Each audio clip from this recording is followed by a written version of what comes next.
कुंडलिक वरदे हरी विठ्ठल श्री ज्ञानदेव तुकाराम पंढरीनाथ भगवान की जय. गोपाल कृष्ण भगवान की जय. मग धर्मा प्रती जाऊन दैतेंद्र केले नमन. धर्म म्हणे आम्ही 5 जण तैसा तू बंधू सहावा की. ग्रंथ करते श्री संत श्रीधर स्वामी या ठिकाणी सांगतायत. अनुशाल्वा आणि त्यानं त्या ठिकाणी असणाऱ्या सर्व त्याचे असणारे जे काही धर्मराज आहे, धर्मराजाच्या सर्व धर्मराजाच्या 4 बंधूंना जाऊन भेटला, नमस्कार केला. धर्मराजाने सांगितलं, हे बघ आम्ही 4 भाऊ आहेत, मी सोडून माझे 4 आहेत, त्याच्यामध्ये 5वा तू आमचाच भाऊ आहे असं ग्रंथकर्ते सांगतात. हो असाही करावे आमुचे आणि रक्षण करावे अश्वाचे. नित्य चिंतन माधवाचे करावे साचे बंधुपणे. आणि धर्मराजाने सांगितलं, हे बघ म्हणले तो आमचा भाऊच आहे, त्यामुळे ही यज्ञ सुद्धा तुझाच आहे, स्वतःचा यज्ञ आहे असं समजायचं आणि घोड्याच्या पाठीमागे जाऊन घोड्याचं रक्षण करायचं. सर्व जे काही असणारा अश्वमेध यज्ञ आहे तो सर्व सिद्धीला न्यायचा असं धर्मराजा सांगतात. अनुचालव बोले वचन दोन्ही भुजा शरीर प्राण हे आम्ही केले धर्म अर्पण धर्म कार्याला गोणी. आणि मग अनुशाल्वाने सांगितलं, म्हणले धर्मा राजा ह्या यज्ञासाठी आम्ही सर्वस्वच अर्पण केलंय, आमचं जीवन असेल शरीर असेल काया वाचा मनानं आम्ही या असणाऱ्या अश्वमेधाला अर्पण केलंय, त्यामुळं हा यज्ञ सर्व सिद्धीला नेतो आम्ही सर्वजण मिळून असं अनुशाल्व सांगू लागला. हो येरीकडे कर्ण नंदन सकळ सैन्य हाते जिंकून आणून या श्याम कर्ण धर्म हाती दिला पै. आणि इकडे महाराज वृषकेतू कर्णाचा मुलगा आहे, कर्णासारखाच बलवान होता. यांचा धर्मराजाचा आणि अनुशाल्वाचा संवाद चालू असताना त्या वृषकेतून सर्व सैन्य मारलं, अश्व घेतला, घोडा ताब्यामध्ये घेतला आणि धर्मराजा पुढे आणला. म्हणतात वंदिताची धर्मचरणा रायाने दिधल्या लिंगणा मने भला भला कर्ण नंदना पराक्रमात तत्व केला. वृषकेतू घोडा घेऊन आला, आल्यानंतर ना धर्मराजाच्या समोर ठेवला, धर्माच्या पायावरती पडला, नमस्कार केला धर्मराजाला. त्यावेळेस अनुशाल्व जवळ होता. अनुशाल्वाने सांगितलं, वृषकेतू धन्य आहेस म्हणला, तू पुरुषार्थी आहे अशा प्रकारे बोलू लागले. विक्रमदी खोनी डोळा परम संतोष झाला अनुशाल्व बंधू जोडला तव पराक्रमे करुणी. धर्मराजाने सांगितलं, म्हणले हे बघ वृषकेतू तुझा पराक्रम पाहिला आणि आमचं अंतःकरणाला समाधान झालं. आघात पुरुषार्थ तुझा आहे आणि तुझ्या पराक्रमामुळं तुझ्या या सर्व त्या ठिकाणी कीर्तीमुळं अनुशाल्व आम्हाला बंधू जोडला, आम्हाला भावासारखं तो या ठिकाणी तुझ्यामुळे भेटला असं धर्मराजा सांगतात. भीमानी हरिनंदन येऊनिया करीती वंदन तया देऊनिया लिंगन धर्मराय तोषवी. पुन्हा वृषकेतूच्या पाठीमाग भीम आला, मदन आला आणि मदन आणि भीम आले, धर्मराजाच्या जवळ नमस्कार केला, वंदन केलं असं सांगतात. मग पुढे करुणी श्याम कर्ण सकळ करीती नगर प्रवेशन आनंदे उत्साह करून सभास्थान पावले ते. आणि मग सर्वजण त्या ठिकाणी श्यामकर्ण घेतला, पाहिला, नगराची प्रदक्षिणा केली, सर्वांनी त्या असणाऱ्या श्यामकर्णाला पाहिलं असं सांगतात. जे जे आले नृपगण तयाशी धर्मे दिले भोजन वस्त्र अलंकार चंदन तांबूल दाने तोषविले. आता यज्ञ होता म्हणून धर्मराजानं देशोदेशीच्या राजांना आमंत्रण केलं होतं, सर्वच आले होते यज्ञाला. आल्यानंतर मग प्रत्येकाची भोजनाची व्यवस्था धर्मानं केली होती, प्रत्येकाला दिव्य अशा प्रकारचे वस्त्र अलंकार दिलेले होते असे सांगतात. देवकी आदी कृष्ण माता रुक्मिणी आदी सर्व वनिता अरुंधती आदी ऋषिकांता द्रुपद दुहिता गौरवित. आणि मग सर्वच त्या ठिकाणी धर्मराजानं मान सन्मान द्यायला सर्वांना सुरुवात केली. देवकी आहे, पुन्हा कृष्णाच्या त्या ठिकाणी पत्नी आहेत, पुन्हा अरुंधती आहे, पुन्हा द्रुपद राजाच्या काही त्या ठिकाणी द्रौपदी आहे, सुभद्रा आहे, सर्वच जे काही आलेले होते यज्ञासाठी सर्वांनाच मान सन्मान धर्मराजा देऊ लागले. ऐशी परस्पर करुणी आदर देती तांबूल अलंकार परम उत्साह नारी नर चित्ती संतोष पावले. आणि सर्वांना आनंद झाला होता. महाराज एकमेकांना आलिंगन देत होते, एकमेकाचा मान सन्मान करत होते. धर्मराजाने केलेली व्यवस्था पाहिली सर्वांनी आणि सर्वांच्या अंतकरणाला समाधान वाटलं म्हणतात. द्वारकेहून आली या कृष्ण आईचे क्रमिले विश्रांती दिन यज्ञ आरंभ करावया कारण चैत्री पौर्णिमा पाहिली. आणि मग भगवान श्रीकृष्ण आले महाराज द्वारकेवरून. कशासाठी आले होते? यज्ञासाठी आले होते. भीम महाराज आणायला गेलते. आल्यानंतर ना लगेचच यज्ञाला सुरुवात केली नाही महाराज. 20 दिवस ओलांडले, निघून गेले. भगवान श्रीकृष्ण द्वारकेत राहिले होते. यज्ञ सोडायचा आहे म्हणजे घोडा सोडायचा आहे प्रदक्षिणाला, यज्ञाला सुरुवात करायची. त्यांनी मुहूर्त पाहिला महाराज. चैत्र शुद्ध प्रतिपदा पौर्णिमा त्या दिवशी आपण घोडा सोडावा, यज्ञाला सुरुवात करावी. म्हणून 20 दिवस धर्मराजानं वाट पाहिली म्हणतात. धर्म होऊन दीक्षित धरिले अशी पत्रव्रत द्रौपदी सहित चरित मनी आनंद न समाये. धर्मराजा यजमान झाला महाराज ते यज्ञाचा. आता घोडा माघारी येईपर्यंत कुठल्याच प्रकारचा भोग उपभोग धर्मराजाने घ्यायचा नाही. पाठीमाग सांगितलं होतं द्रौपदी त्याची पत्नी दोघांनीही व्रत धारण केलं आणि यज्ञासाठी बसले म्हणतात. करोनिया द्विज पूजन देऊन गजाश्वरत दान मग करीती श्याम कर्णाचे पूजन गीत वाद्य वेद घोषे. आणि मग सर्व ब्राह्मणाची पूजा केली धर्मराजानं. अनेक दान दिली महाराज याचकाला. एवढं त्यांचं मन प्रसन्न होईल एवढं दान धर्मराजाने केला. घोड्याची पूजा केली असं सांगतात. कनक पत्र दिव्य रे किले ते अश्वला लाटी बांधिले कुंकुम चंदने चर्चिले सुपुष्पमाळा घातल्या पही. आणि मग अश्व पूजा केली. त्या घोड्याची पूजा केल्यानंतर ना त्याच्या कपाळावरती एक कनकाचं पत्र सोन्याचं पत्र होतं ते आणि त्याच्यावरती दिव्य अक्षरामध्ये धर्मराजाने एक घोड्याच्या मस्तकावरती लिहिलेलं होतं. काय लिहिलं होतं ऐका. नाना परिमळेशी धूप दीपित केले वस्त्र अलंकार मंडित दोन्ही पाही चामरे शोभत ऐसा गौरविला. अशा प्रकारचा घोडा होता महाराज. दोन्ही पायामध्ये त्या ठिकाणी चामरे होते. पुढच्या सुंदर अशा प्रकारचा अश्व त्या ठिकाणी श्यामकर्ण होता.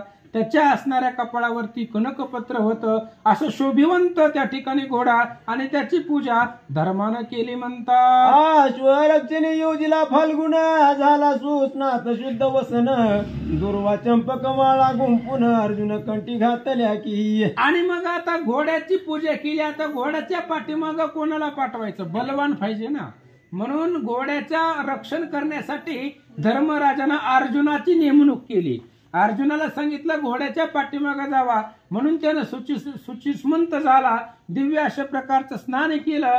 त्या ठिकाणी अलंकार सर्व अंगावरती परिधान केले असं सांगतात. मस्तकी कोटीर झळकत छत्र चामरे सुशोभित गांडीव धनुष्य कर मंडित ऐसा पार्थ शोभला पै. शोभिवंत दिसत होता महाराज अर्जुन. आणि त्या ठिकाणी हातामध्ये धनुष्यबाण होतं. गांडीव नावाचं पराक्रमी ते असणारं धनुष्यबाण हातामध्ये होतं. त्यामुळं हात सर्व त्या ठिकाणी शस्त्रास्त्रासहित अर्जुन महाराज शोभून दिसू लागले असं सांगतात. तयासी मने धर्मनंदन पार्था रक्षी हा श्याम कर्ण वासुदेव प्रसादे तुझ जाण निर्विघ्न असो सर्वदाही. आणि अर्जुनाला धर्मराजाने सांगितलं म्हणले धर्मा ह्या घोड्याच्या पाठीमागे चाललास पण ह्या घोड्याचं रक्षण कर म्हणले. निर्विघ्नपणे हा यज्ञ पार पाड. भगवान श्रीकृष्णाचे आशीर्वाद तुझ्या पाठीवरती आहेत. त्याच्यामुळं तुला कुठलंच विघ्न येणार नाहीये असं धर्मराजा सांगू लागला. मार्ग अखंडासो कल्याण धर्मयुद्धे जिंकी नृपगण मात्र पित्रहीन नृपनंदन युद्धीन वधी धनंजया. आणि अर्जुनाला सांगितलं स्वस्ती असो तुझं लागी कल्याण असो सर्वांगी सर्वदा विजयी जगी तनु सर्वांगी सदृढ. भगवान श्रीरामचंद्रांनी आशीर्वाद दिलेला आहे हनुमंताला आणि तोच आशीर्वाद धर्मराजाने दिला. तुझ्या जीवनाचं त्या ठिकाणी स्वस्ती असावं आणि सर्वदा विजयी प्रत्येक क्षेत्रामध्ये तुझा विजय मिळावा आणि एक गोष्ट लक्षात ठेव म्हणले, कान देऊन ऐक म्हणले. एक गोष्ट, युद्धामध्ये जर सापडले, वृद्ध असतील, माता पिता असतील, अशक्त असतील, स्त्रिया असतील, बाल अबाल असतील, यांना युद्धामध्ये मारायचं नाहीये. एवढ्या माझ्या गोष्टी जरा लक्ष देऊन ऐक. धर्मराज अर्जुनाला सांगतात, सकळ सिद्धीचे कारण हेच जाण श्री कृष्ण चरण, मनोमंदिरी संरक्षण जय पावे सर्वत्र. अरे सगळ्या सिद्धीचं कारण आजपर्यंत आपण केलेलं आपल्याला यश मिळालंय ते भगवंताने दिलंय. त्यामुळं सगळ्याला जे आपल्याला सिद्धी भेटते, यश भेटतंय, ते फक्त भगवंताच्या चरणामुळं, त्याच्या भक्तीमुळं, त्याच्या सेवेमुळे भेटतंय. म्हणून त्याला विसरायचं नाहीये. मनाच्या रथावरती मनामध्ये त्याचं स्मरण करायचं, असं धर्मराज सांगू लागले. करुणी धरणीची प्रदक्षिणा शीघ्र असो पुनरागमना, सर्वदासन विसम्य श्रीकृष्णा जो का विघ्न निवारिता. आणि धर्मराजाने सांगितलं, अर्जुना जा म्हणले अश्वाच्या पाठीमाग आणि लवकर ह्या संपूर्ण पृथ्वीची प्रदक्षिणा करून निर्विघ्नपणे लवकरात लवकर माघारी येशील. पण जात असताना भगवंताचं स्मरण कधी विसरायचं नाहीये. त्याचं स्मरण जर केलं तर कुठलंच विघ्न तुला येणार नाही. धर्मराजा अर्जुनाला सांगतात, बरवे म्हणून अर्जुन वंदिले धर्म श्रीकृष्ण चरण, नमस्कारुणी भीमसेन दिदले क्षेम इतरांसी. धर्मराजानं जे जे सगळं सांगितलं होतं ते अर्जुनानं ऐकलं. सांगितलं, दादा तुम्ही म्हणसाल तसं आम्ही तुमच्या शब्दाच्या बाहेर नाहीत. मग कृष्णाला नमस्कार केला, मोठ्या भावाला भीमाला त्या ठिकाणी नमस्कार केला, येर बाकीचे सर्वांना वंदन केलं. अर्जुन निघाला. कुंती देवकी अरुंधती गांधारी रुक्मिणी आदी युवती, सर्वासी नमुना एक चित्ती काय प्रति अनुवादे. आणि मग सर्वांना मोठ्या भावाला वंदन केलं, देवाला वंदन केलं. पुन्हा कुंती आहे मातुश्री, कुंतीला नमस्कार केला. आणि त्या ठिकाणी भगवान श्रीकृष्णाच्या पत्नी होत्या, अरुंधती होती. सर्वांनाच त्या ठिकाणी नमस्कार केला. काय बोलतो ऐका. धर्मराय अश्वरक्षणा मज आज्ञा दिदली जाणा, तरी तुम्ही देऊन आशीर्वचना मज विजयी करावे. अर्जुनाने सांगितलं, हे बघा म्हणले सर्वांनाच सांगितलं, धर्मराजानं मला आज्ञा दिली, मोठ्या भावानं मला काम सांगितलंय आणि ते काम पूर्णत्वास जावं, सिद्धीला जावं, म्हणून तुमच्या सर्वांचा आशीर्वाद हवाय. तर तेवढा आशीर्वाद देऊन मला निर्विघ्न करा, असं अर्जुन महाराज बोलतात. मग कुंतीने देऊन या लिंगण पार्था प्रति बोले वचन, सवे दिदले वीर कोण ते मज लागी निवेदी. आणि मग त्यावेळेस सर्वांनीच आशीर्वाद दिला. त्याच्यामध्ये श्रेष्ठ होती माता, आई होती अर्जुनाची. कुंतीनं आशीर्वाद दिला आणि कुंतीनं अर्जुनाला विचारलं, अर्जुना जा म्हणले, पण तुझ्या बरोबर तुझ्या सोबतीला कोण कोण दिलंय, जरा नाव सांग बरं. बोले तेव्हा फाल्गुन श्रीकृष्णाचा ज्येष्ठ नंदन, महावीर प्रद्युम्न सेने सहित दिदला की. मग अर्जुनानं सांगायला सुरुवात केली. म्हणले, आई सांगतो म्हणले, सगळे व्यवस्थित सांगतो म्हणले. माझ्या बरोबर एक महायोद्धा दिलाय, भगवान श्रीकृष्णाचा श्रेष्ठ ज्येष्ठ मुलगा, सर्वात मोठा मुलगा प्रद्युम्न, त्याला मदनही म्हणतात.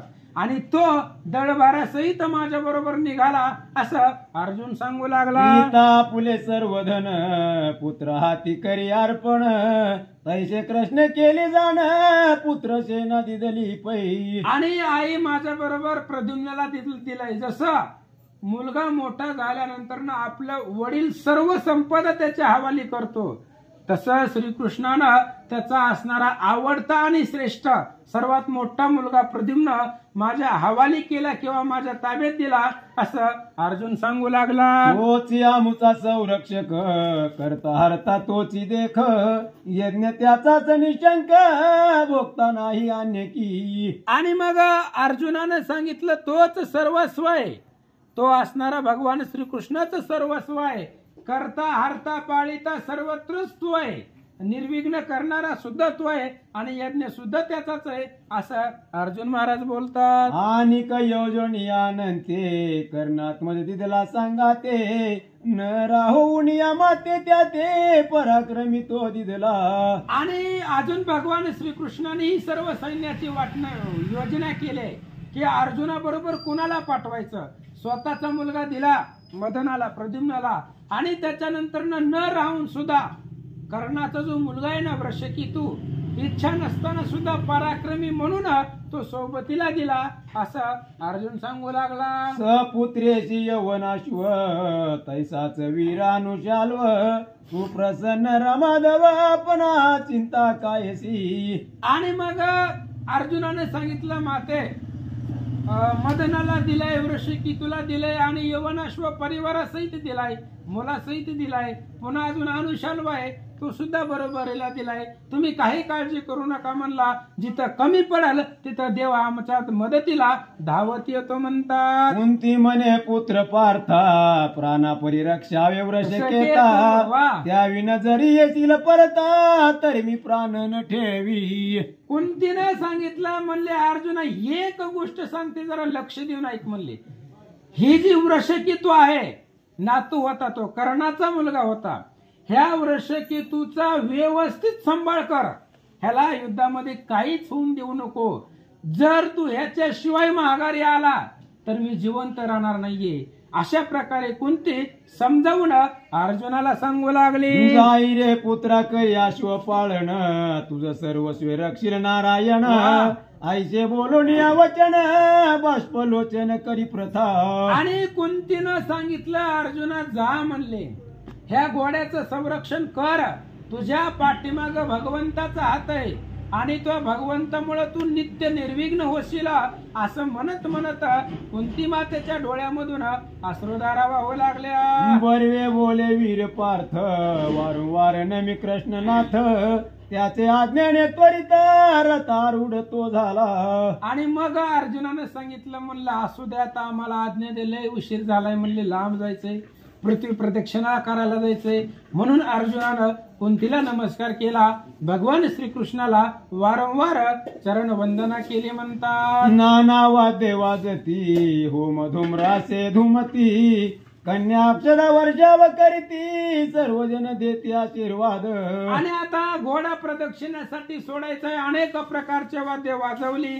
मुली होत्या, मुली अक्षदा त्या असणाऱ्या अर्जुनाच्या डोक्यावरती टाकू लागल्या.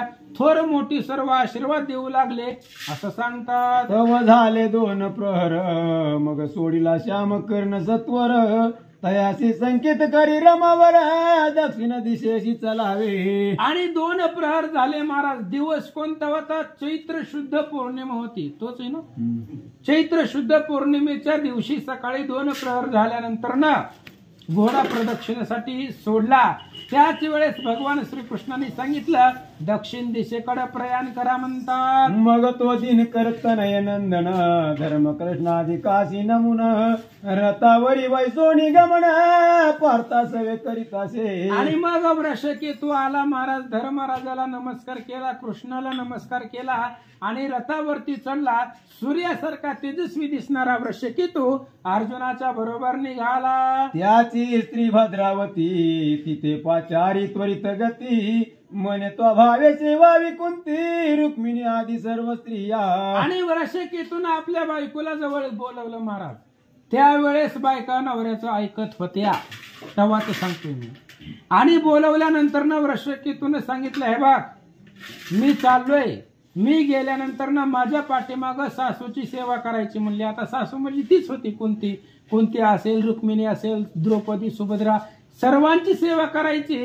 कुठल्याच प्रकारची कमी त्यांना पडून देऊ नको असं भद्रावतीला वृषकेतू सांगू लागला. करिता ज्येष्ठ सेवन त्याने देह होतासे पावन मग संतुष्ट होऊन नारायण आत्मसदनी नांदवितो. आणि मग वृषकेतून भद्रावतीला सांगितलं म्हणलं हे बघ थोरा मोठ्याची सेवा केल्यानंतर ना शरीर पावन होतंय आणि शरीर पावन झालं की मग ह्या शरीरामध्ये भगवंत येऊन राहतो.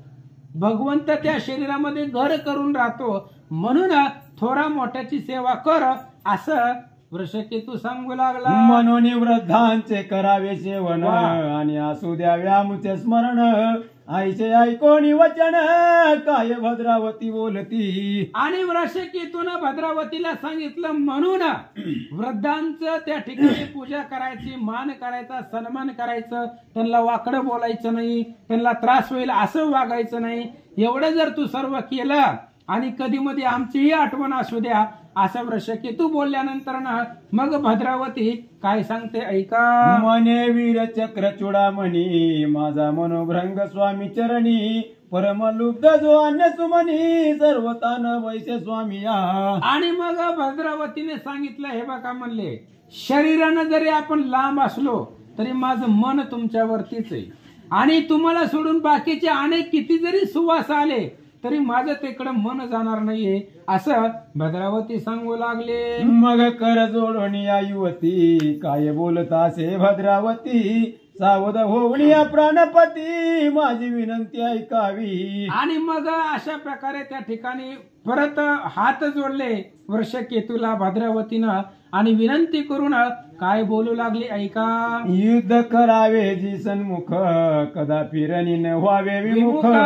त्यानेच मज परमहारिक सत्य जाण स्वामी या. भद्रावतीनं आपल्या नवऱ्याला सांगितलं महाराज युद्ध करायचं असेल तर समोरासमोर करायचं. शत्रूला कधी सुद्धा पाठ दाखवायची नाही. पाठ दाखवणं हे पराजयाचं त्या ठिकाणी लक्षण आहे. म्हणून आणि तुम्ही जर समोरासमोर युद्ध केलं तर त्याच्यामुळं मला आनंद आहे असं भद्रावती वृषकेतूला सांगू लागले. किंचित विमुख झाला तरणी तेव्हा वार्ता येईल तेतुनी. ती पडली या माझ्या श्रवणी परम लज्जा होईल. आणि भद्रावतीने सांगितलं तुम्हाला वाटेल आम्ही तिकडे घेतली वार्ता. हा सगळं कळतंय तुम्ही काय करता. सगळे वार्ता आम्हाला येतात, सगळ्या बातम्या आमच्यापर्यंत पोहोचतात. जर माझ्या कानावरती आलं काय की वृषकेतू विमुख झाला, पळून गेला, पाठ दाखवली असलं काही जर कानावरती आलं तर माझीच लाज मला वाटेल असं भद्रावती सांगू लागली. मग विमुखपणाची वार्ता मग पुढे काढील हरिकांता. त्या ऐकता प्राणनाथा शरीर कदा न ठेवी. आणि मग जर विमुख झाल्यानंतर जर ही वार्ता ऐकली तर मग जगणं त्या ठिकाणी निंदे होते. मग काय तोंड दाखवाय समाजामध्ये काही सुद्धा त्या ठिकाणी राहत नाही. मग लाजेनच माझा प्राण जाईल असं तुम्ही काही करू नका असं भद्रावती सांगू लागली. म्हणून असावे सावधान करावे अश्व संरक्षण. युद्ध करावे दारुण जेणे सकळ धन्य म्हणती. म्हणून घोड्याचं संरक्षण करा, युद्ध निर्वाणीचं युद्ध करा, दारुण भयंकर युद्ध करा. तुमचं युद्ध पाहिल्यानंतर सर्वजण तुमची पाठ थोपटतील, तुम्हाला जगामध्ये धन्य म्हणतील. अशा प्रकारचा संग्राम करा असं भद्रावती वृषकेतूला सांगू लागले. मग सस्मित बोले कर्ण नंदन जरी युद्धाशी आले त्रिभुवन. तरी मदबाने भंगले ऐसे वचन तूच ऐकशी शुभानने. आणि मग त्या ठिकाणी वृषकेतून सांगितलं भद्रावतीला, विश्वासाने सांगितलं म्हणलं हे बघ त्रिभुवन जरी युद्धाला माझ्या विरोधात आलं, माझ्या समोर आलं तरी सुद्धा माझ्या बाणानं त्या सर्वांचा वध होईल किंवा ते भंगतील हे तू तुझ्या कानानं ऐकशील असं वृषकेतू भद्रावतीला सांगू लागला. मी तो कर्णपुत्र महासबळ युद्ध समयी काढीन पळ. तरी वासुदेव महात्मे निष्फळ गेले ऐसे जाणावे. आणि मग त्या वृषकेतून सांगितलं मी कर्णाचा मुलगा आहे. जगामध्ये दानशूर कर्ण जर कोणी म्हटलं तर जगामध्ये कर्णाचं नाव येत आहे आणि त्या कर्णाचा मी मुलगा आहे. आणि मी जर पळून गेलो युद्धामध्ये तर आजपर्यंत केलेली कृष्णाची सेवा सर्व निष्फळ होईल, वाया जाईल असं वृषकेतू सांगू लागला. जरी मोक्ष नव्हे काशी तर्पणे पितरमुक्त न होती गया पिंडदाने. जरी पाप न जाय वेण्यास नाने तरीच पलायन मज लागी. आणि त्यांनी सांगितलं महाराज पाप असतायत, पितृदान केल्यानंतर पाप संपत, काशी स्नान केल्यानंतर पाप संपत.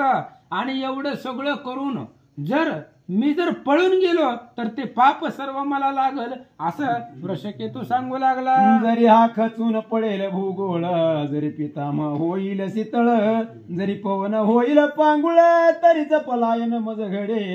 ऐसे बोलून या वचन शीघ्र निघाला तेथून, रतारूढ कर्ण नंदन अर्जुना मागे विराजे. आणि मग वृषकेतून निर्वाणीचं बोलून सांगितलं, एक वेळास पृथ्वी पालती होईल म्हणला, भूगोल बुडून जाईल, पण मी माझं सत्य सोडणार नाही, मी रणांगणामधून पळून जाणार नाही असं वृषकेतून भद्रावतीला सांगितलं. नवरा बायकोचा संवाद संपला, घोडा पुढे निघाला, अर्जुनाच्या पाठीमाग वृषकेतू निघाला. मग बोलवून अर्जुन श्रीकांत आणि भीमसेन सर्वही आले फिरून हस्तिनापुरा प्रवेशती. मग अर्जुनाच्या पाठीमाग सर्व गाव निघालं, महाराज वेशीपर्यंत गेलं. गावाच्या बाहेर अर्जुनाची बोलवण केली. घोडा दिसेनासा झाल्यानंतर अर्जुनाचं सैन्य पुढे गेल्यावर भगवान श्रीकृष्ण, धर्म, भीम सर्व परत हस्तिनापूरला आले. म्हणतात, पुढे जातासे श्याम कर्ण, मागे जातासे सकळ सैन्य, नेनो मंगळ जननीच प्रावरण झाले वाट सैन्याचे. आणि मग पुढे त्या ठिकाणी श्यामकर्ण निघाला. महाराज निघाला युद्धासाठी, आपल्या प्रदक्षिणेसाठी. पाठीमाग अर्जुन आहे, वृषकेतू आहे, मदन, प्रद्युम्न सर्व संभार त्या ठिकाणी पाठीमाग आहे.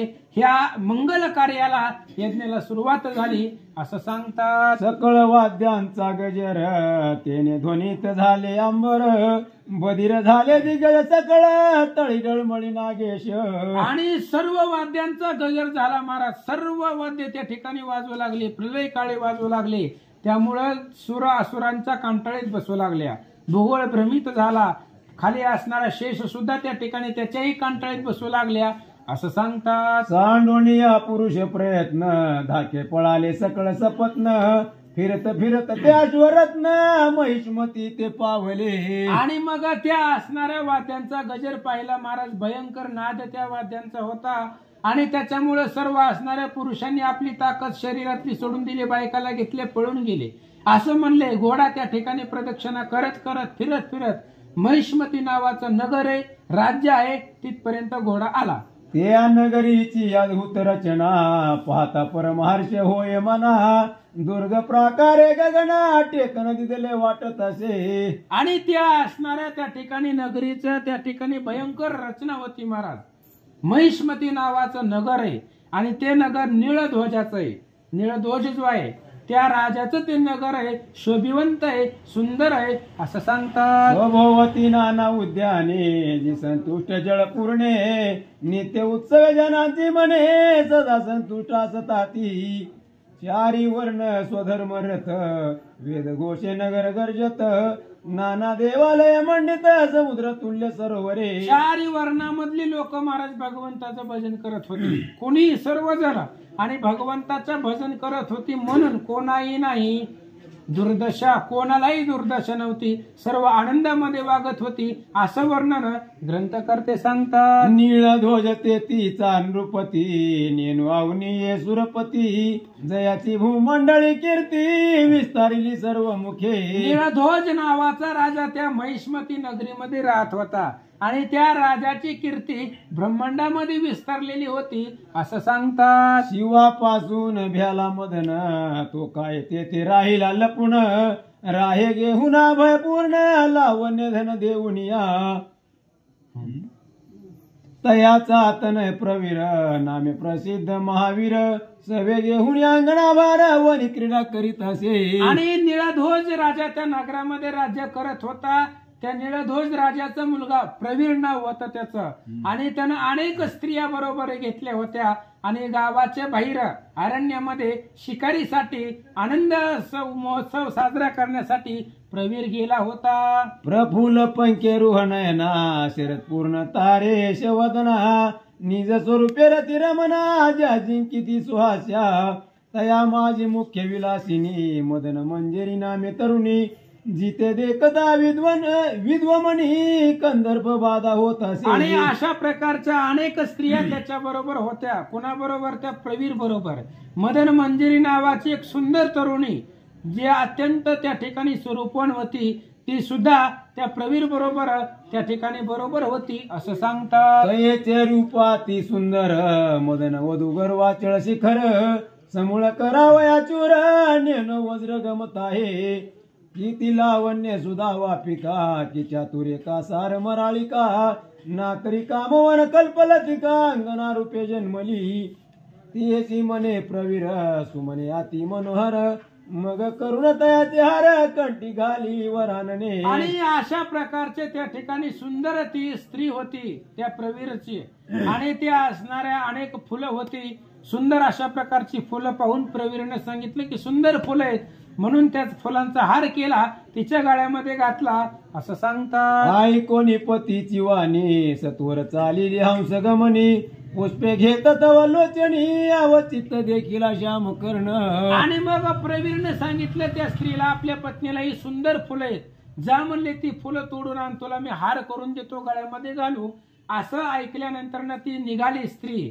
निघाल्यानंतर फुलं तोडत असताना अचानक ह्या धर्मराजाच्या घोड्याला त्या स्त्रीनं पाहिलं म्हणतात. सावध पाहुनी यज्ञ आला परम संतोष झाला तिजला धावून सांगे प्राणपतीला म्हणे अपूर्व अश्वाला असे. आणि मग तिनं त्या घोड्याचा अश्व पाहिला महाराज. सुंदर घोडा होता तो. पाहून तिला आश्चर्य वाटलं आणि मग ती जवळ आली प्रवीरच्या आणि प्रवीरला सांगितलं पलीकड सुंदर घोडा आहे तो आपल्याला हवा असं सांगू लागले. नेन कवनाचा जितुरंग दुग्धा सारी केधवलांग कंठी धरिला ताम्र सुरंग पुच्छ पीत जयाचे. आणि मग त्या असणाऱ्या त्यानं सांगितलं स्त्रियेनं प्रवीराला म्हणले कोणाचा घोडा आहे माहित नाही म्हणले पण दुधासारखा पांढरा शुभ्र त्याच्या शरीराचा रंग आहे.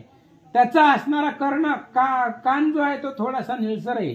पिवळ्या असणाऱ्या कलरची शेपटी आहे. पितंबर असणारी शेपटी आहे. अशा प्रकारचा सुंदर घोडा आहे असं ती स्त्री सांगू लागली. श्याम कर्णा नावा धरून मनती कोणाचे हे हाय रत्न भाळी कनक पत्र लिहून बांधिले अशा तयाच्या.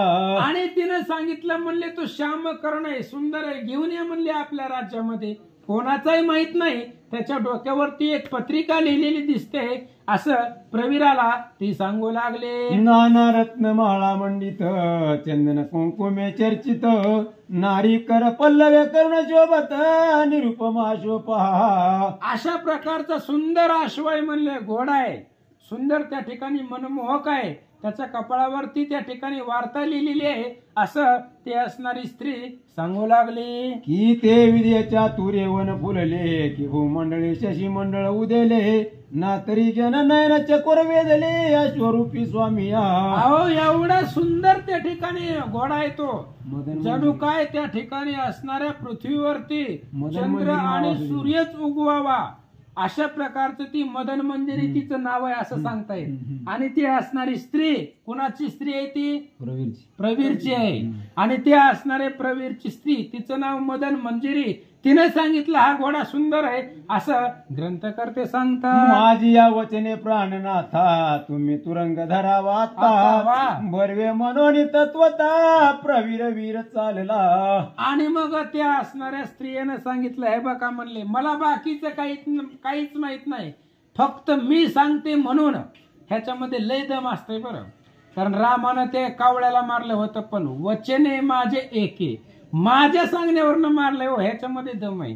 तिने सांगितलं त्या स्त्रियेनं मला बाकीचं माहित नाही मला पाहिजे आणि मी सांगते म्हणून तो घोडा घेऊन या असं ते मदन मंजिरी त्या असणाऱ्या प्रवीराला सांगू लागली. देखोनी प्रवीर आनंदला धावून अश्वकेशी धरिला कनकपत्र वाचिता झाला परमावडी करून या. आणि मग आता बायकोचं ऐकलं महाराजांनी. बायकोचं ऐकून कोण उठत नाही हो सगळीच उठतात. त्याच्यामुळे त्यानंही ऐकलं उठला पण दिसणार हातावरनं गेला तर घोड्याच्या जवळ घोड्याच्या कपाळावरती लिहिलं होतं वाचू लागला. ऐका युधिष्ठिरे मांडिला असे याग त्या निमित्त सोडिला तुरंग पार्थ रक्षणे असे सांग जयाचे श्रीरंग सहाय्यकारी. आणि मग त्या घोड्याच्या मस्तकावरती लिहिलेला तो प्रवीर वाचू लागला. धर्मराजा हस्तिनापूरचा राजा येतो आणि त्या राजानं अश्वमेध यज्ञाला आरंभ केलाय. त्याच्यासाठी पृथ्वी प्रदक्षिणेला हा घोडा सोडलाय. ह्या घोड्याच्या पाठीमाग अर्जुन ह्या घोड्याचं संरक्षण करतोय.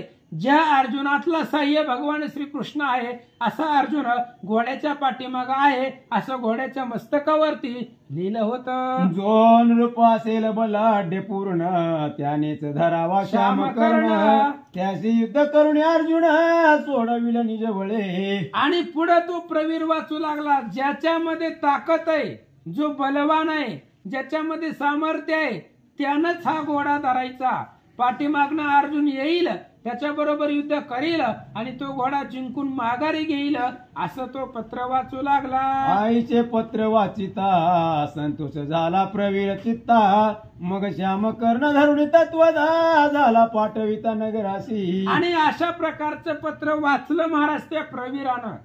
बघू म्हणलं आता या अर्जुनाची तरी किती ताकद आहे. आनंद वाटला महाराज. भगवान श्रीकृष्णाचं दर्शन होतंय ना, कारण कोणतंही असू द्या, देवाचं दर्शन होतंय म्हणलं चला असू द्या. म्हणून त्या असणारा जो घोडा होता तो नगरामध्ये पाठवला असं सांगतात. नगर प्रवेशोनी श्रीगण धनंजय मानो नित्रण चतुरंग सैन्य सिद्ध करून संग्रामासी उभा ठेला. अहो त्यानं घोडा नगरामध्ये पाठवला आणि अर्जुनाला गवताप्रमाणे समजलं महाराज. ज्या अर्जुनानं महाभारती युद्ध केलं होतं हे का होतंय माहिती का? हे राजे बलवान होते पण भक्तीनं बलवान होते. हे जे राजे पाठीमागे राहिले होते ते भगवंताच्या भक्तीनं त्यांना सामर्थ्य आलं होतं. म्हणून अर्जुनाला गवताप्रमाणे त्यांना समजलं, सैन्य सिद्ध केलं आणि युद्धाला समोर उभा राहिला. आता दोन्ही सैन्य मिळून युद्ध करतील दारुण ते पुढील प्रसंगी निरूपण ती सुंदर परिसावे. ग्रंथकर्ते श्रीधर स्वामी या ठिकाणी सांगतायत. आता प्रवीर नीलध्वज राजाचा मुलगा तो प्रवीर आहे आणि अर्जुन या दोन सैन्यामध्ये भयंकर युद्ध होणार आहे. ऐका म्हणतात. तिसरी जैमिनी अश्वमेध श्री अमृताघात श्रवण करिता होय चित्त शुद्ध मन श्रीधर श्रोतया. तिसरी महाभारती अश्वमेधिक जैमिनी कृते नीलध्वज पुत्र कृत श्याम कर्ण हरण नाम चतुर्दश अध्याय. गोळा कुंडली कवरधार मज संतोष व्हावया यथार्थ अश्वमेध करीतो हा पार्थ परिनिष्पाप करावया समर्थ श्रीकृष्ण वाचोनी नशेची. आणि अग्नी अर्जुनाच्या जवळ आला आणि अर्जुनाला सांगितलं की बाबा निष्पाप करण्यासाठी तुम्ही ह्या अश्वमेध यज्ञ सुरुवात केलाय, प्रारंभ केलाय, पण भगवान श्रीकृष्ण आहे त्याच्यामुळे पाप संपत असा देव तुमच्या जवळ आहे असं तो अग्नी सांगू लागला. योग यागत पदानी व्रत यात्राधिकरणी एका श्री हरी वाचोनी समर्थन होती तारावया. अरे भक्त आणि फक्त भगवंतच आहे जो आपल्याला तारून नेऊ शकतो, नाहीतर योग याग विधी याच्यामुळे त्या ठिकाणी आपल्याला तारून नेऊ शकत नाही. तप करून आपण तरुण जाऊ शकत नाही. तारणारा जन्म मरणाच्या संसारामधून तरुण नेणारा एक भगवंत आहे आणि तोच तुमच्या जवळ आहे असं अग्नी महाराज सांगतात. तुम्हासी सखा असता कृष्ण देव ते नशेची ईश्वर भाव म्हणून अश्वमेधाची हवा धरिता कौतुक मज वाटे. अग्नीने सांगितलं, अरे अर्जुना म्हणले द्वारकेचा राणा पांडवा घरी, तुमच्या घरी आहे तो देव, तुमच्या सोबत आहे कृष्ण, पण तुमच्या मनामध्ये ईश्वराविषयी भावच मनामध्ये नाही. तुम्ही त्या कृष्णाला मित्रासारखं वागवताय.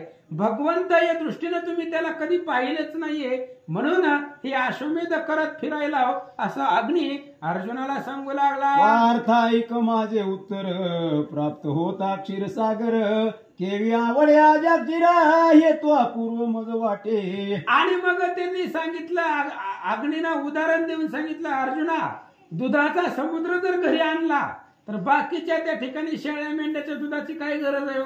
जर समुद्रच घरामध्ये दुधाचा असेल तर दुधाची कमतरता भासत नाही. तसं समुद्रारूपी भगवंतच तुमच्या घरामध्ये आहे आणि तुम्ही ह्या पाप पुण्याच्या भानगडीत पडला असं अग्नी महाराज सांगतात. प्रतापे चेत विचाराचर तू गवला असे दिनकर खद्य तासे करता दरा देवी अपूर्व मज वाटे. कल्पिल्याहून देई उदंड घरीच कल्पतरूचे झाड ते आवेरून आवडे एरंडा येतो आश्चर्य मज वाटे. प्रत्यक्ष प्रसन्न असता भवानी मायामूळ पीठ निवासिनी ती टाकून पूजी जंकिनी हेतो अपूर्व मज वाटे. चिंतामणी पाहून दृष्टी मोहे घेतला असे मुष्टी तो टाकून आवडे गारगोटी तो आश्चर्य मज वाटे. देवी जवळी असता आत्माराम तुम्ही मांडिला असे अश्वमेध भ्रम न कळे पूर्व कर्माचे वर्म तुम्हाईचे हा भ्रम का. आणि मग अग्नीने सांगितलं अरे तशा पद्धतीनं आता एवढे दृष्टांत सांगितले त्या पद्धतीनं भगवंत जवळ आहे. आत्मा राम आहे, तो तुमच्या जवळ आहे, तुमच्या हृदयात आहे, तुमच्या पाशीच आहे. तरी सुद्धा तुम्ही अश्वमेध करत वनवनामध्ये फिरायला लागला असं अग्नी सांगू लागला. तुम्ही असावे जी येथे मी जाऊन बोधी तो राया ते श्याम कर्णा सहित तुम्हा ते चरण तया ते करीन मी. आणि अग्नीनं सांगितलं अर्जुनाला म्हणले तुम्ही थांबा म्हणले इथं मी जातो तिकडे राजापाशी. सासरा आहे माझा, तो ऐकणार आहे, माझ्या शब्दाच्या बाहेर जात नाही. मी जातो त्याच्यापाशी, त्याला बोध करतो, समजावतो आणि श्यामकर्ण तुमचं तुम्हाला आणून देतो असं अग्नी सांगू लागला.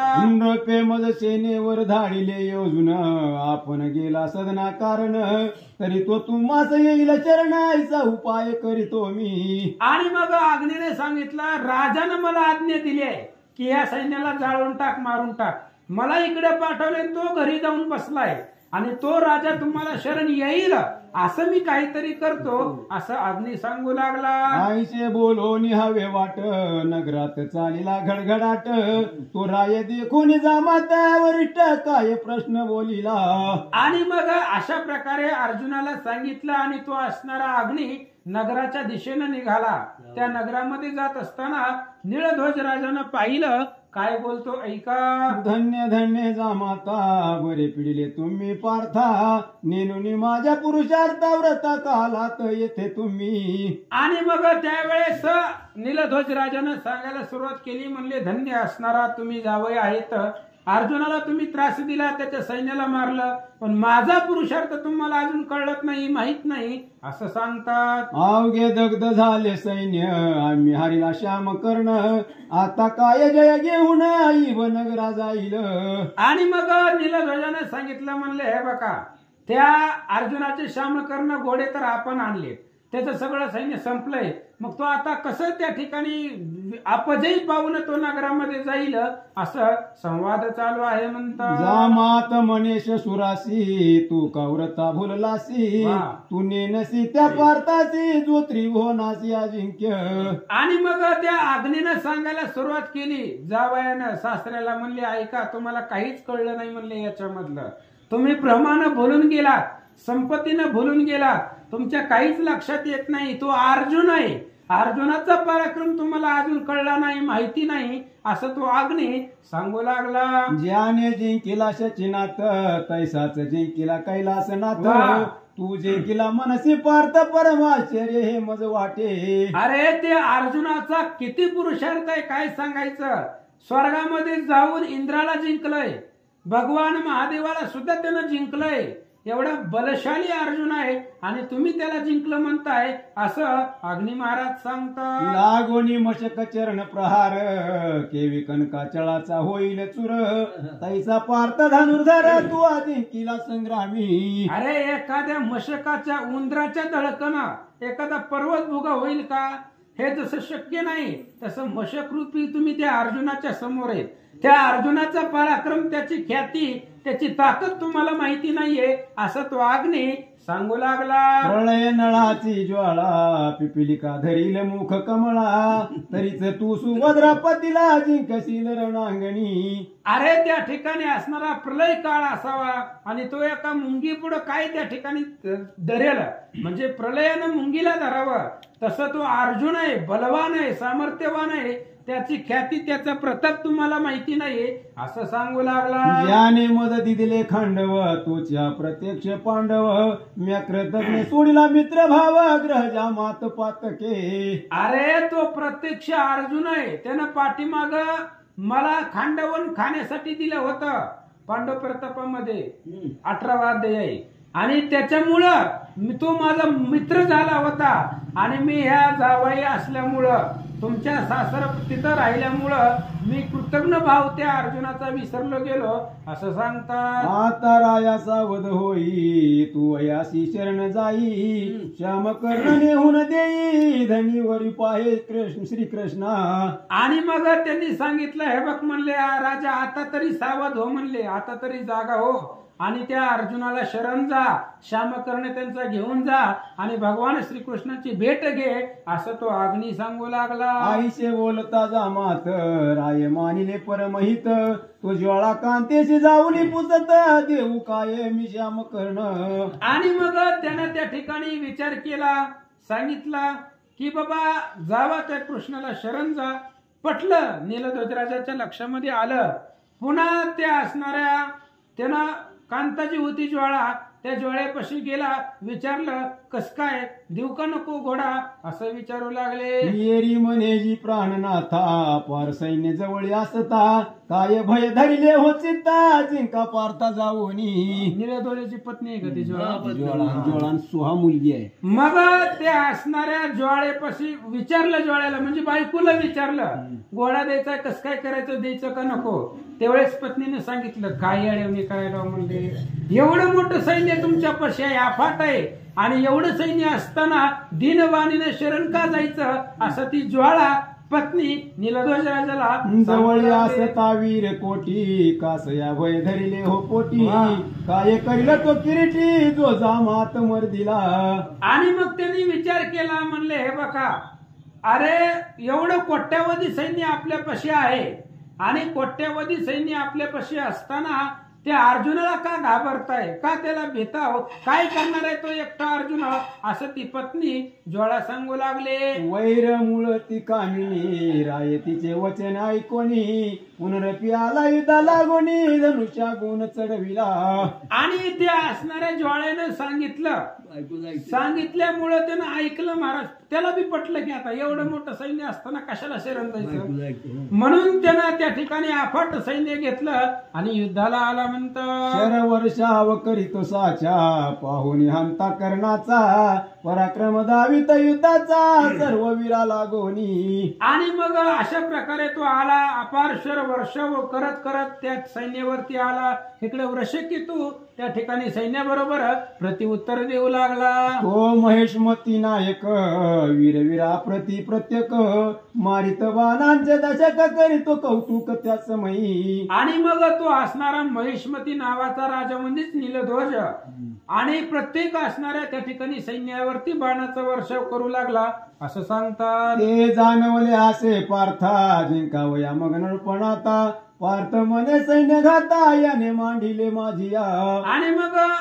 अर्जुनाच्या लक्षामध्ये आली किंवा अर्जुनाला कळलं वृत्तांत की नीलध्वज युद्धाला आलाय आणि आपलं अफाट सैन्य मारलं. हे अर्जुनाच्या लक्षामध्ये आल्यानंतर त्या नीलध्वज राजाला जिंकण्यासाठी अर्जुन निघाला. चार बाण पारते सोडिले चारी वारू संवारिले एक सारथ्या मारिले विरत झाला तो नीलध्वज. अर्जुन आला महाराज रागानं, कारण विनंती केली, मध्यस्थी केली तरी त्याच्या लक्षामध्ये आलं नाहीये. अर्जुनानं 4 बाणामध्ये 4 रथाचे घोडे मारले, एक बाण सोडून सारथी मारला, त्यामुळे तो नीलध्वज विरत झाला असं सांगतात. अनेक शरजाळ सोडिले सैन्य तयाचे संवारिले नृपाते तीक्ष्ण शरे ताडिले भूमीस पाडिला मूर्छित. अनेक प्रकारचं त्या ठिकाणी बाण अर्जुनानं सोडलं, नीलध्वज राजाचं पाठीमागचं सर्व सैन्य मारलं, परत बाण सोडले, नीलध्वजाला लागले, मूर्छित पाडलं म्हणतात. तो प्रवृतला अस्तमान युद्ध पावले अवसान दुजा सारथी चंदनी घालून नीलध्वज नगराशी नेला पै. आणि तेवढ्या वेळामध्ये दिवस मावळला, त्यामुळे युद्ध थांबलं गेलं. मग जे काही त्याची राहिलेले सैनिक होतं त्यांनी नीलध्वजाला रथावरती घातलं आणि आपल्या नगरामध्ये घेऊन गेले म्हणतात. तव तो राजा सावध झाला मने स्त्री लोभे म्यानर्थ केला आता भेटून या पार्थाला वारुत याचा देईन मी. आणि मग नीलध्वज नगरामध्ये सारथ्यांनी नेल्यानंतर विचार केला, म्हणले चुकी केली, आपण करायला पाहिजे नव्हतं, पण आपण ऐकलं घरच्याचं पत्नीचं ऐकून, त्यामुळं आपलं सगळं वाटोळं झालं. जाऊ दे म्हणले, आता असू दे, मी अर्जुनाला शरण जातो, त्याचा घोडा त्याला नेऊन देतो असा विचार तो राजा करू लागला. आईसा नृपाचा निश्चय जाणून कांता सकोप हृदय मने मी सेविन जी यमालय जरी आशो द्याल तुम्ही पार्थाचा. आणि मग त्यानं विचार केला मनामध्ये, काय बी झालं तरी अर्जुनाचा घोडा अर्जुनाला देऊन शरण जायचं. हे त्याच्या पत्नीनं ऐकलं, ज्वालेनं. त्या ज्वाळेला म्हणली हे बघा जर तुम्ही घोडा दिला तर मी जगत नाही म्हणले, मी मरणार असं संवाद करू लागले. पवन रूप म्हणे ओ सुंदरी तू राही आत्वा जाई दुरी, वा. परिमी आश्व देऊन निर्धारी सख्य करीन अर्जुनाचे. आणि मग नीलध्वजराजानं ठरवलं महाराज एकदा ऐकून वाटलं झालंय आता परत ऐकायचं नाही. त्याने सांगितलं हे बघ तुला राहायचं असलं राहणे तर निघून जा, मला काही घेणं देणं नाही, पण आता मी अर्जुनाला शरण जाणार, त्याचा अश्वमेध घोडा देणार आणि मग कृष्णाबरोबर दास्य करणार असा विचार नीलध्वजाने केला. आईचे बोलो नृपभूषण पुढे करुणी श्याम कर्ण, गजरथ वाजी रत्न धन घेऊन भेटीशी निघाला. आणि मग अशा प्रकारचा विचार नीलध्वज राजाने केला. रथ सर्व सेना संपत्ती घेतला, श्यामकर्ण घेतला आणि अर्जुनाच्या भेटीला निघाला. सचिव गे होणी समागम वस्त्रे गे होणी या उत्तम, येऊनी भेटला राजा उत्तम पार्थ प्रति बोलत असे. मग अनेक प्रकारचं 2-4 प्रधानमंत्री बरोबर घेतले, अफाट सैन्य घेतलं, वस्त्र अलंकार घेतलं आणि अर्जुनापाशी आला. सुभद्रापती मजाता काही आज्ञा करावी हो पार्था, येरू म्हणे अश्वरत्न उभयता रक्षु देई समागमे. आणि मग त्यावेळेस नीलध्वज राजा गेला अर्जुनापाशी हात जोडले, म्हणले सांगा काही इच्छा असेल आज्ञा असेल तर द्या. त्यावेळेस अर्जुनानं सांगितलं काय नाही, घोड्याच्या संरक्षणासाठी आमच्या बरोबर चला. दोघे पावले समाधान पुढे चालला श्याम कर्ण, नीलध्वजाचा अर्जुन पाठ राखी ती तयाची. दोघालाही त्या ठिकाणी आनंद झाला, समाधान वाटलं, दोघे एकमेकाला भेटले.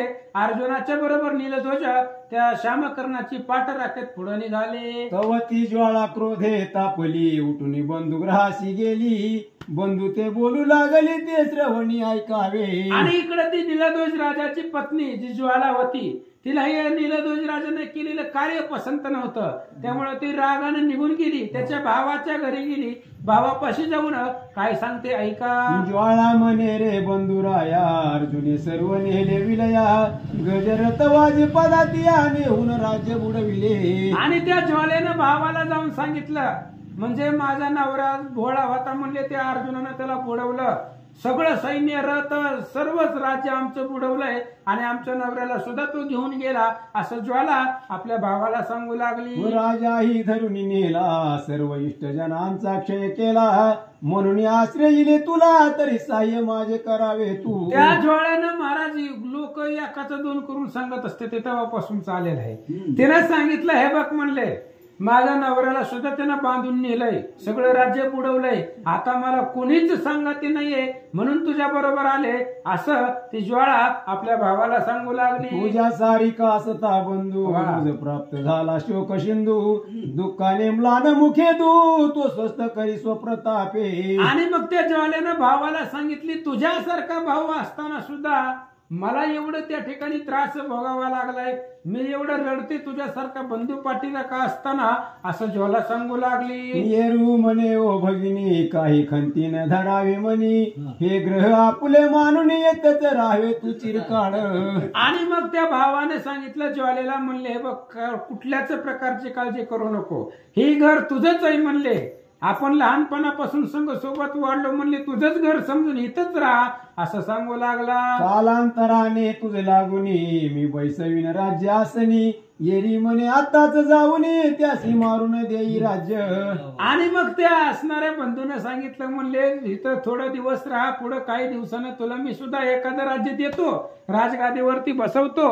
त्यावेळेस तिने सांगितलं मला असलं काही जमत नाही, आत्ताच्या आत्ता जा म्हणले, त्या अर्जुनाबरोबर युद्ध कर, त्याला मार आणि राज्य सर्व सोडव असं ती ज्वाला सांगू लागले. मग तो सक्रोध बोले उत्तर तू वाच बुडविले आपुले घर, आता बुडवावया माझे मंदिर येते आलेच धावणी. आणि त्या भावानं ज्वालेला सांगितलं म्हणले तू तुझ्या नवऱ्याचं ऐकलं नाही, त्याच्यामुळे तुझ्या वागण्यानं तुझं घर बुडालंय, जळालंय आणि आता माझं घर जळायला इथं आले, कारण अर्जुनाबरोबर युद्ध करून कोण जिंकणार आहे, आता माझं घर जाळायला इथं आली का असं तो भाऊ त्या ज्वाळेला सांगू लागला. स्त्री झाली अशिक्षित ती शिकविले न मानित, राय आत्वा जाय निभ्रांत येथून शीघ्र निर्लज्ज. त्या भावाने सांगितलं पहिल्यांदा 4 गोष्टी प्रेमाने सांगितल्या, तिने नवऱ्याचं ऐकलं नाही, ती भावाचं काय ऐकणार आहे. त्याने सांगितलं हे बघ म्हणले जी शिक्षित आहे, जी तिला शिकवलं तरी तिच्या लक्षामध्ये येत नाही, तू राहा किंवा जा, मला काही घेणं देणं नाही, पण तुझ्या सांगण्यावरून मी त्या अर्जुनाबरोबर युद्ध करणार नाही, असं तो भावानं त्या ज्वालेला सांगितलं.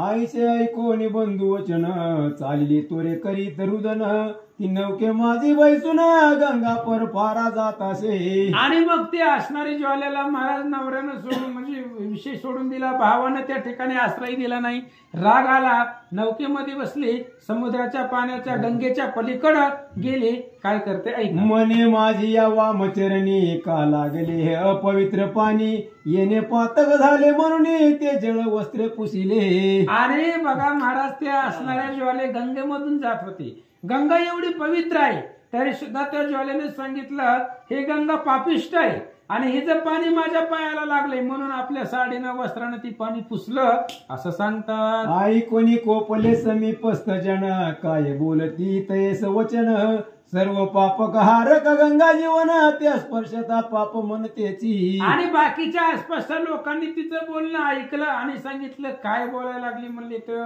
अरे गंगेत एकदा स्नान केलं तरी अनंत जन्माचं पाप संपत, एवढं पाप नाशक गंगा पवित्र आहे आणि तिला तू पापी म्हणते, असं आसपासची त्या ठिकाणी त्या ज्वालेला बोलू लागली. ते वचन ऐकोनी सवेग, मूर्तिमंत निघाली गंगा, तैसी म्हणे ती तरंगा, काय बोललीस पापिष्टे. आणि मग त्या ज्वालेचं शब्द ऐकून ते पाण्याला सुद्धा वाईट वाटलं, महाराज एवढं आपण लोकांचे पाप दहन करतोय आणि ही मलाच पापी म्हणते, म्हणून गंगा मूर्तिमंत बाहेर निघाली आणि गंगा त्या असणाऱ्या ज्वालेला काय बोलते ऐका. येरी म्हणे या पुत्रीनी, ऐक माझी सावधवाणी, सप्तपुत्र झाले तुझं लागुनी, ते तो आजीवनी बुडविले. ती म्हणे. आणि मग त्या असणाऱ्या गंगेला सांगितलं, त्या ज्वालेने सांगितलं, म्हणले हे बघ, तुला मी पापी म्हणण्याचं कारण एवढंच आहे की 7 पुत्र झाले तुला, पण तू सुद्धा त्याच पाण्यामध्ये बुडवून टाकले, असं ज्वाला त्या गंगेला सांगू लागली. जे निरतिकांत जिंकेला, तो एक भीष्म होता उरला, तो पुढे करून शिखंडीला, पार्थे मारिला रानात.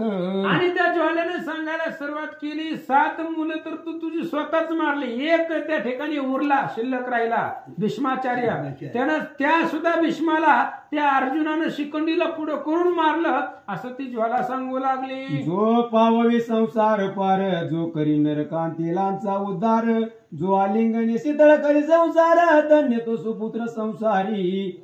जो अंकासनीचे भोगरत्न, ज्याचे प्राप्ती लागे की जे प्रत्यक्ष, जो मात्र पितृ शोक हनन, धन्य तो सुपुत्र संसारी. विशेष भीष्माय सातनय, ज्या ते पितृस्थानी मानिय दुराय, तया ते मारून पंडुतनय, अश्वमेध करीत असे. आणि त्या ज्वाल्याने सांगितलं गंगेला, म्हणले अशा प्रकारचा भीष्माचार्य श्रेष्ठ होता, ज्याला भीष्माचार्याला कृष्ण सुद्धा आपल्या वडिलासमानचं स्थान देतो, एवढा असणारा भीष्माचार्य त्या अर्जुनानं शिखंडीला पुढं करून मारलंय आणि आता अश्वमेध करत रानावानामध्ये फिरायलाय, असं ती ज्वाला गंगेला सांगू लागली. म्हणून असते जे पुत्रहीन, तयाचे न पहावे वदन, तयाशी करिता संभाषण, पाप दारुण होत असे. आणि मग त्या ज्वालेने सांगितलं, अशा प्रकारचे पुत्रहीन व्यक्तीला पाहू नये, आणि जर पाहिलं तर पाप लागतं, असं गंगेला उद्देशून ती ज्वाला बोलू लागली. आगे तुझे निपुत्रीचे जीवन, स्पर्शता पाप झाले दारुण, आईशी ऐकता तिचे वचन, गंगा क्रोधे खवळली. आणि मग त्या ज्वाल्याने सांगितली, तू निपुत्रिक आहे आणि निपुत्रिक असल्यामुळं तुझं पाणी माझ्या पायाला लागलं, म्हणून मी पापी झाले, असं ज्वाल्याने सांगितल्यानंतर गंगेला राग आला. म्हणतात, ज्वाळा वचन वज्रपात, होता खचला धैर्य पर्वत, गंगा कोपली अत्यंत, पुत्रांत का मारावया.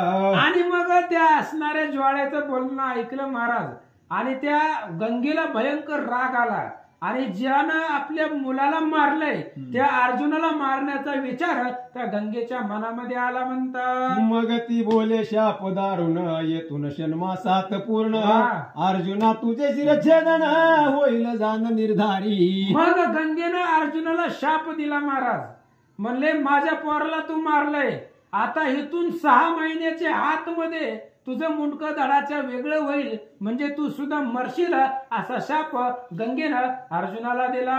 ऐकता ऐसे शाप वचन ज्वाळा झाले सुप्रसन्न, हा तो दुर्जन स्वभाव पूर्ण मानावे सुख परनाशी. आणि अशा प्रकारे त्या ठिकाणी शाप ऐकला ते ज्वालेनं अर्जुनाला दिलेला, त्यामुळे ते ज्वालेला समाधान वाटलं, तिला सुख झालं असं सांगतात. मग ज्वाळा सेवो निपावक बाण झाले असे भयानक, बब्रू वाहन भात्यात रिगुण देख राहिली. आणि मग ती ज्वाळा महाराज भयंकर त्या ठिकाणी अग्नीचंच वृत्तीनं धारण केलं आणि बब्रू वाहनाच्या भात्यामध्ये जाऊन बसली.